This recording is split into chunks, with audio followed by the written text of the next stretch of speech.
And जब कोई team बुरा करती है या कुछ अच्छा नहीं होता तो उस पर क्रिटिसाइज करना बड़ा नॉर्मल है। साउथ अफ्रीका और पाकिस्तान का जो दूसरा ओडीआई था वो आज खत्म हुआ। ऐसा लगा कि आज साउथ अफ्रीकन बल्लेबाज बैट नहीं बल्कि जो हथौड़े लेके आए हुए थे, जिस तरह से उन्होंने बैटिंग की है, बॉलिंग को एक्सपोज करके छोड़ दिया है, को मार मार के उल्ली निकाल दिया है। अगर यह कहा जाए कुछ कम नहीं होगा। बदतरीन शिकस्त हुई है भाई पाकिस्तान को, वही साउथ अफ्रीका की टीम जो इंडिया से जलील और रुसवा हो गई। अच्छे से एक्सपोज किया साउथ अफ्रीका ने, बताया कि आपकी ये औकात है। आप हमें भी थोड़ी उम्मीदें आई, दिल कह रहा था कि आज पाकिस्तान कोई अलग क्रिकेट खेल के दिखाएगा, टॉस भी जीते, पहले बल्लेबाजी भी की, लेकिन किया तो किया क्या, पहले से भी बुरी क्रिकेट। मतलब कि हद हो गई है।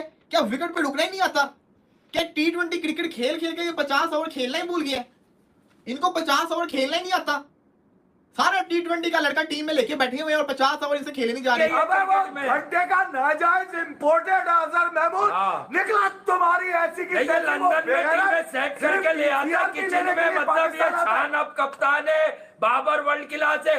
और भाई ये जो मेलबर्न से किंग निकलते हैं ना, ये दोनों झाटू, इनके बारे में भी बता दूं, इन्होंने ही इसको मुसल्लत करा था क्रिकेट कमेटी में। ये मिसबा, उसके खामोश चौधरी थे, चौधरी वसीम अकरम, ये इनके झमेले में भी नहीं पड़ता तो कि ये पाकिस्तान की टीम बनाएंगे।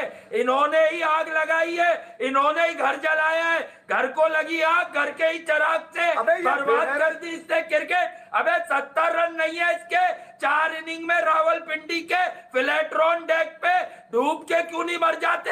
ये कब ड्रॉप होंगे? 13 इनिंग में सरफराज की 38 की एवरेज है, ये ड्रॉप नहीं हो रहा, वो ड्रॉप हो गया। अरे ये कंजर बेगैरत है, बेगैरत। ये नाजायज क्रिकेट की पैदाइश है जो 2% की जिल्लत आमेज नाम लेके जिंदा है पाकिस्तान की क्रिकेट के ऊपर।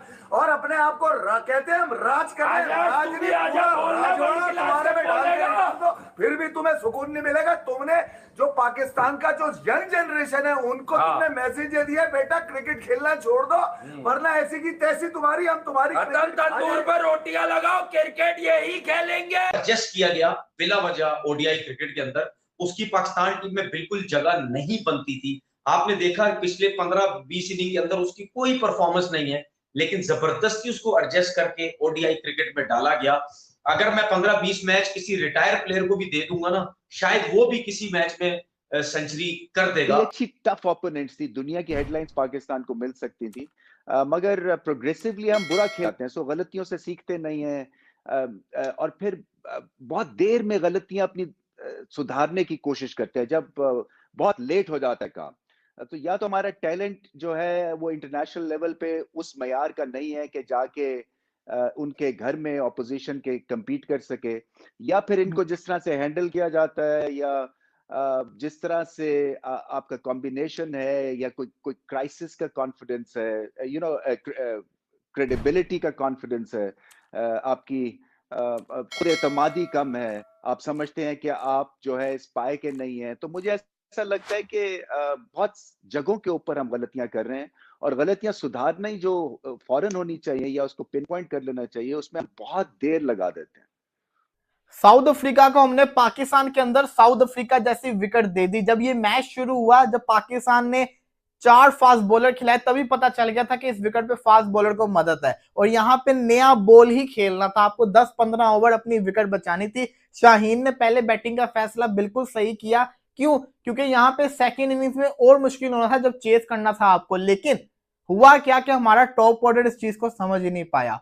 हमें करना क्या था? हमें नए बॉल से विकेट नहीं देनी थी, बॉल पुराना होना था, बल्ले पे सही आना था। होता क्या कि फकर जमान बॉल अच्छा नहीं था, अपनी गलती से आउट हुआ। बाबर आजम बचा, बाबर आजम के पल्ले बॉल नहीं पड़ रहा था, 11 स्कोर बड़ा मुश्किल आया, लेकिन उसके बावजूद बाबर आजम जिस बॉल के ऊपर आउट हुआ, मुझे बड़ा दुख है। देखिए, जब बाबर अच्छी बॉल के ऊपर आउट होता है ना, तो तब बाबर को मैं कुछ नहीं बोलता, लेकिन जिस तरीके से बाबर आउट हुआ है, आपने एक चीज नोट की, बाबर आजम को बॉलर ने आउट नहीं किया, बाबर आजम खुद से आउट होके गया। बाबर आजम साहब पीछे जिसको कहते हैं ना, जो बाबर की एक शॉट होती है कि वो विकेट कीपर के साथ से बॉल को निकालता होता है, ऐसे बॉल बल्ले को थोड़ा सा फोल्ड करके खेलता होता है। बाबर ने ये नहीं देखा कि पीछे स्लिप खड़ी हुई है। बाबर आजम ने पूरा बल्ले का एंगल ऐसे देके खुद से खेली वो शॉट, जो कि स्लिप के ऊपर सीधा कैच चला गया। अब आप खुद सोचें, जिस विकेट के ऊपर इतना बॉल स्विंग हो रहा है, वहां पे बाबर को ये शॉट खेलना चाहिए था। उससे पहले ये बचा भी है, यहाँ पे आज बाबर आजम का 50 ओवर थे, एक सुनहरी मौका था शानदार रन करने का, लेकिन बाबर आजम ने गलत शॉट खेली और आउट होके चला गया, जिसमें बाबर आजम जिम्मेदार है। जब हम बाबर की तारीफ करते हैं, जब बाबर गलतियां करेगा तो उसको क्रिटिसाइज भी करेंगे। ये बाबर ने सही शॉट नहीं खेली और बाबर आजम खुद अपॉर्चुनिटीज को जाया कर रहा है, कोई और नहीं कर रहा। आज रन्स करने चाहिए। अगर आज आगा खेल सकता है, साइम अयूब खेल सकता है, तो बाबर भी खेल सकता था, लेकिन नहीं किया। फिर रिजवान आउट होके गया। रिजवान का बॉल अच्छा था, इसमें कोई शक नहीं है, रिजवान आउट होके गया, लेकिन उसके बाद जब तारीफ बनती है तो बनती है साइम अयूब की। साइम अयूब बच्चा है, लेकिन उसको यह पता था कि मैंने नए बॉल को फेस करना है। नया बॉल एक दफा पुराना हो जाए फिर मैं बताऊंगा इनको।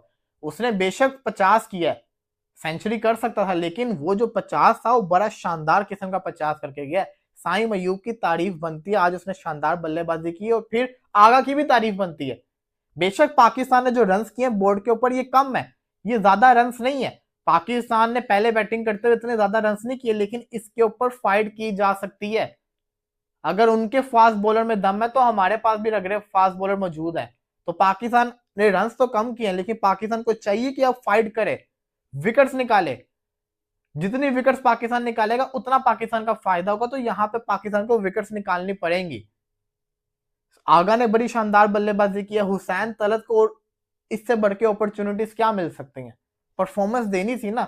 अगर आप अभी भी परफॉर्मेंस नहीं दोगे तो फिर आप कब परफॉर्मेंस दोगे? ये मौका था परफॉर्म करने का, जो कि आपने नहीं किया हुसैन तलत साहब।